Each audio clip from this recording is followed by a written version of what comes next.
episode 6 of Through the Lens of a Civil Engineer. Today with us, we have Fahad Al Muhammad, who currently works as the Deputy Manager of Contracts at Shapoorji Pallonji Group. He was an alumni of NICMAR and has also been part of the Accelerated Leadership Development Program from IIT Delhi. As he admits that civil engineering was a choice.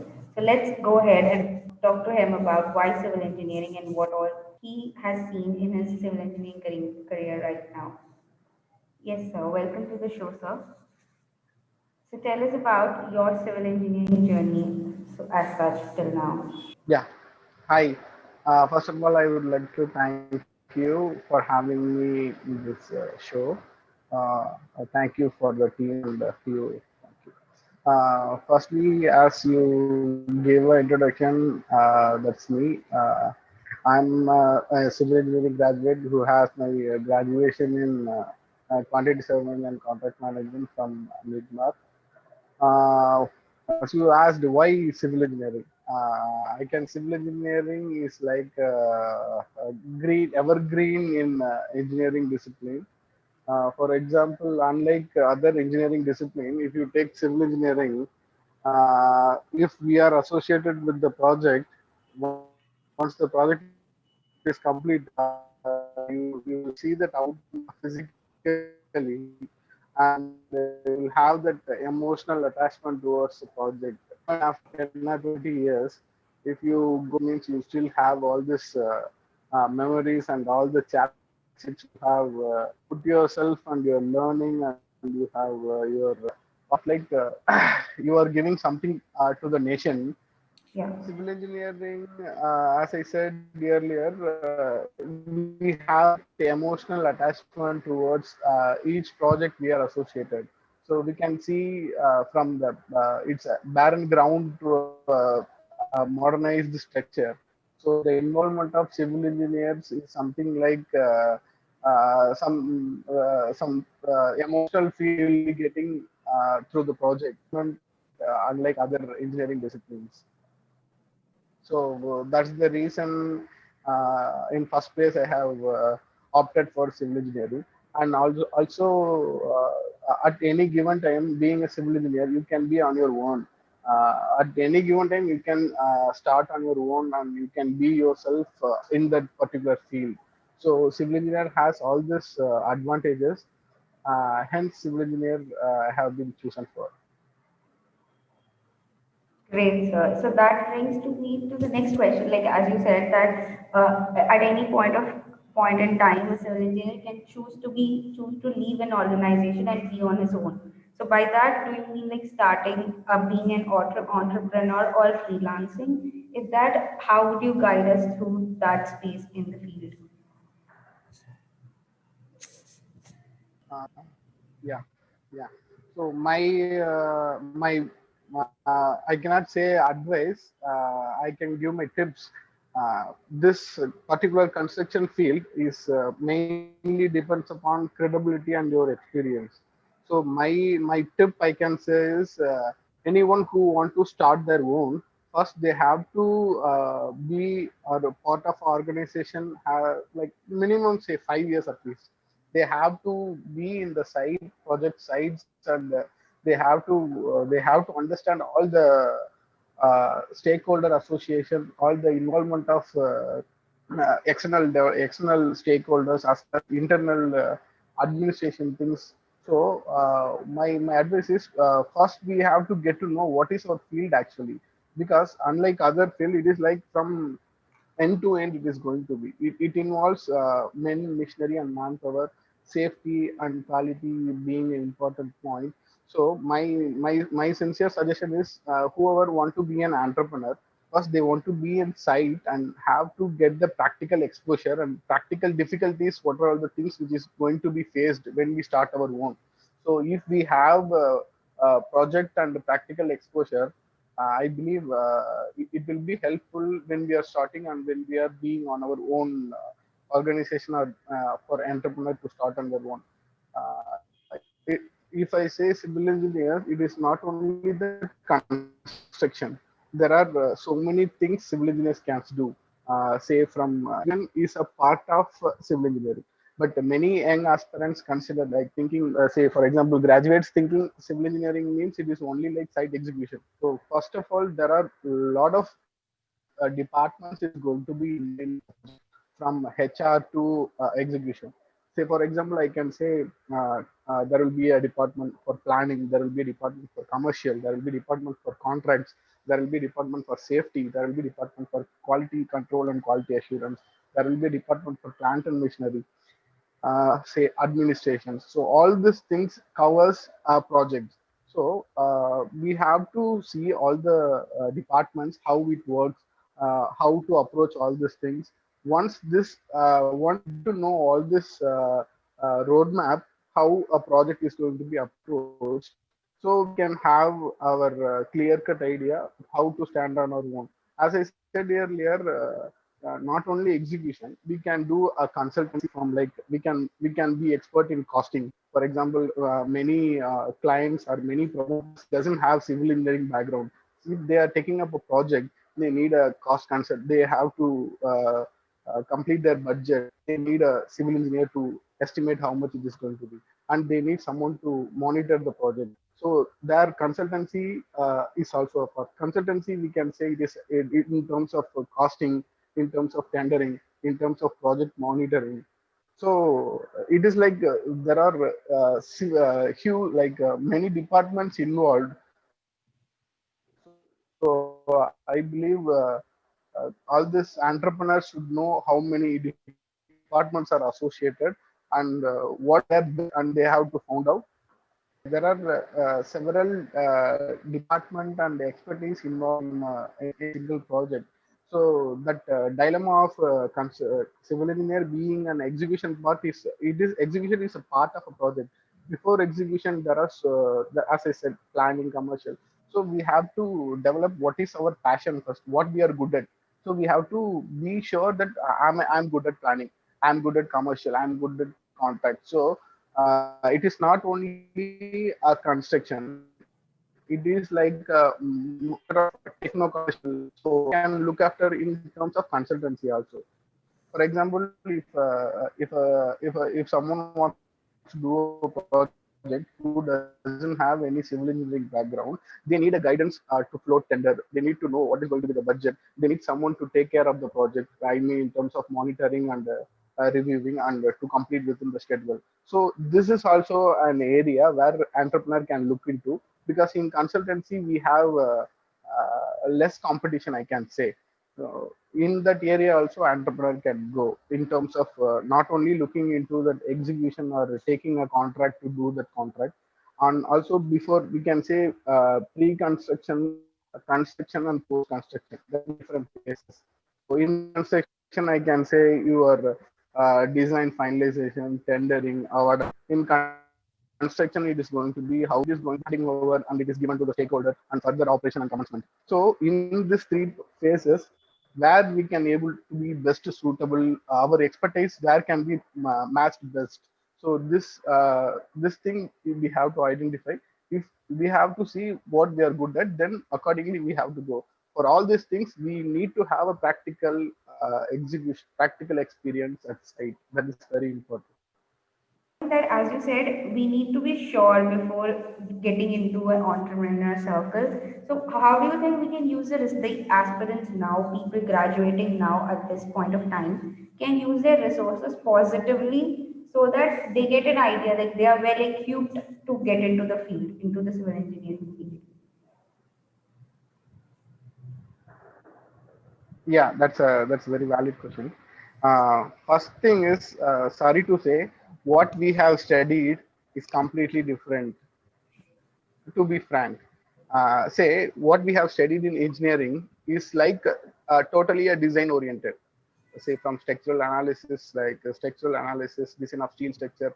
So what if we take all the chapters of our entire curriculum in our 4 years graduation? If you take, it is going to be a more of a design orientation. So in terms of practical applicability, hardly it is 10% in our entire curriculum.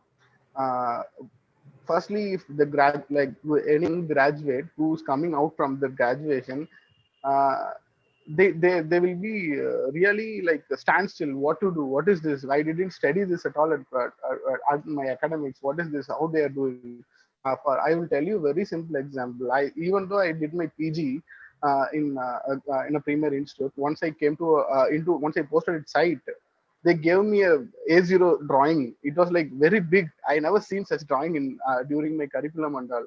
Like it was like this is very small thing, but we didn't able to see at our engineering or in our academics.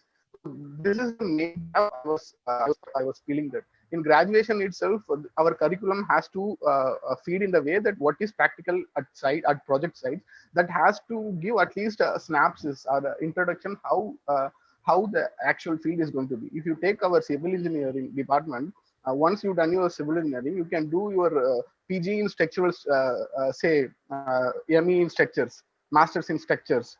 So that if you're doing in masters in structures, your B is 100% okay. If you're going to masters in construction management or quantity surveying or any other construction management program, our B doesn't have any our technical background or any technical like theoretical knowledge which you are going to get, because in project side, as I said, different departments involvements. The different involvements needs. For example, if I take quantity surveying, they have to take how estimation is going to be done. Then they have to know how rate analysis to be done. Then how they have to know the finance, how the cash inflow is going to come, how cash outflow is going to be done. So that is one part. In terms of contracts, I say it is more of a it's like a advocate type of thing. If you take into contract, you have to read between the lines and you have to interpret to safeguard your best interest of your organization. So these things nobody has taught us in our engineering. So I can understand the young graduate have will face this transition from graduates to professionals. So for that thing, I always recommend or suggest people to go for internships in any good corporate or any MNCs or any good what to say any renowned construction projects. So once they gone to the project, actually they will get to know.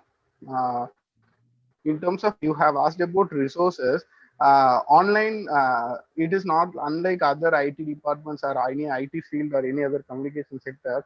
We are practical. We have to make our hands dirty. That is the only advice I can say. So we have in terms of that gap can be filled. I mean,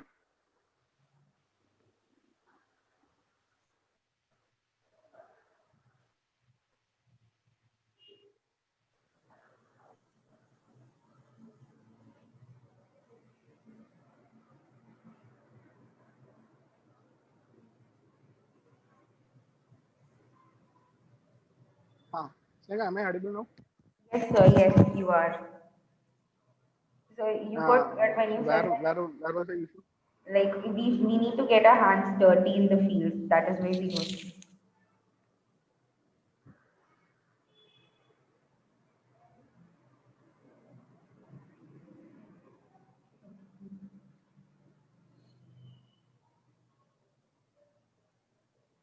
Where I am now, like where it was stuck. Like you said It's like that we need to get our we need to get our hands dirty. On that is the only way we can actually. okay, okay, yeah. So like as I said, this our construction industry is more of a practical knowledge and experience from online or any other theoretical knowledges won't help us much. So what my suggestion is, they have to go for practical internships. The young graduates who is coming out before completion of the graduation, hope in final year they will be having internships. I'm aware during my final years also I was not given much interest towards internship. That is true. I agree, but I'm regretting now because internships will give you at least 10% of input about how actually the industries work. So apart from all these things, can be in internships. My sincere advice to the young graduates, they have to be very serious on their internships. If if they have a good internship, they will be have clear mind actually how our industry works and what are all the exposure we have and what are all the things we have to learn. So that is what I can say. They have to make use of internship if they want to understand. Like apart from this is one part. This is a major curriculum they have to look into in terms of internship. And second part, I can suggest people to read all the construction magazines like engineering news records and construction news. If they go through all these magazines, which is going to be released every month on articles which is you can find anytime at the internet, they have to keep updated about what are all the new technologies which are coming into our industry and what are all the new technology they have adapted in India and how international standard is working and how we Indians are working, and all this comparison and all this detailed study will help us to get a clear picture, and they can able to envisage or they can able to imagine how okay how this is how it will go. Yeah, this is what I can say for the graduates who is coming up. So, sir, as you said that internships are the best way to learn. So, what are the best kind of internships? Like, there are a lot of, like, if, for example, in a civil engineering firm only, they might need an office person who just want to excel the data or in something else. So, what is the best sort of internship that a graduate should look out for while joining internships? uh, Internship, basically or internship should be from contractors companies only, because if we are going internship on consultancies firm, we are not the practical situation we cannot able to learn there. If we are going to any developers or real estate organization or any main contracting companies like us L&T, real estate like any real estate you can say in Tamil Nadu you can say this Arun XLO, Casa Grande, see these type of these are real estate sectors, and contractors like Shapurji, Larsen and Toubro, ITD Cementations, and these if we go into a contracting firm you will get to know the practicality of construction work. So my suggestion is you have to take internship in contractors firms so that you will get to know all the things, because contractors is the only thing they are going to actually executing the project. So design is something from consultant. So the design is executed by actual contractor. So if you get your internships in any contractor's firm, I believe you will have a much of knowledge. If you take in our organization, if any internships are coming, we have our own schedule how to train their internship. If the internship will be for 60 days, for example, in that 60 days, we will allocate each 10 days will be in one department. So in rotation, they will be covering all the departments. In terms of basic synapses, we can able to feed them. So in this atmosphere, they can able to know what actually the construction thing and how this, as I said earlier, this evaluation and evolution they can able to understand, and they can able to relate. Okay, this is how my life is going to be. Okay, this is how civil engineer works. Yeah, Okay, sir. that's the best advice I can say in terms of internship. Okay, sir. So But in also, final years, people has to take very serious about internships. also, sir, I said that the civil engineering is mostly like almost it is practical based. So with COVID-19 and lockdown and all, how has the industry been affected and how is your work been going? Like, is there a problem or have the industry adapted to newer techniques, remote techniques that there is less manpower and all? Or how is the change after COVID-19 in the industry? Uh, Post COVID is everything is bottom to top, top to bottom, whatever we can say. Post COVID, our industry has changed dramatically. Uh, you see, we are people who actually doing in field. Okay, we are not like IT people. We can sit in home and say like I'm in work from home. So that is not possible. I cannot take bricks to my home and construct. So this is very clear. Our industry doesn't work in such a way. For this post COVID, actually, what happened? Practical, I'm telling. See, we have around 700 labors before COVID. Once the COVID came, after all these things, we left to less than two digit. So it was a drastic change. It was severe hit for the industry for 3 months. The entire thing was idle. There are crores and crores of amount was under being spent to gear up the projects again. But slowly, industry is getting back. I'm not say, I cannot say 100%. Slowly, we are catching up. Say almost we crossed 60-70% back to the normal. But there are many restrictions in terms of maintaining hygienic in the workplace, and also social distance and regular medical checkups. So these are all affecting productivity, but still we have to take care of all the people who are involved in the project, even though it is a workforce or any high level management. It is a contact, so we have to maintain our workplace hygienically. Especially in a small project, in a project location, we'll be having 500 to 600 people. So it was a hit, but we are bouncing back. That's what I Also, like in terms of technical things, like maybe finding the clients or the approach the clients have now towards the construction, has it changed after COVID? Like, are they working towards hygienic buildings or hygienic projects, like from before, or like what? Like the question is, like, has the demands by the clients changed after COVID-19? Like what they expected before COVID and after that in their work? not very like I can say in big change. Things are okay. I can say most of the clients are supporting all the contractors or all the stakeholders who are associated with the project. But the thing is, physical meetings we have avoided now. Now everything is in online. All the meetings we are taking in this online platform, Microsoft Teams or Zoom. But physical meetings only has thing. But apart from that, all support and the orientation, we didn't feel much of change. Okay, sir. So as we go to the end, like one of the last questions, whom do you consider the best models in the industry, in the civil engineering industry? A few inspirations you have always looked up to, or like the best best people in the industry who have been used. Uh, two things I can say. Have you aware of this Oyo group? This Yes, sir. they have made, take the storm in the industry from last 2 years. So their model was this model was something very attractive. But I felt they have a good model, but that has not sustained well. So due to this pandemic, it was completely vanished. So many problem has arisen. So that was actually a good model. If that model was sustained and given more strength and more vision has been given, that was one of a good model for Indian.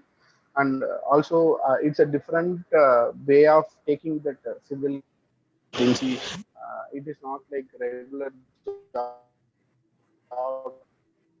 Different. Model was very good, but I believe they will bounce back with great vision and more interesting things. And that is one. And in terms of inspiration, I can say who's ex LNT, his LNT, he's board now, Mr. A.M. Naik sir. He is the one who made LNT in India has a strong approach. And I heard that he is a graduate trainee.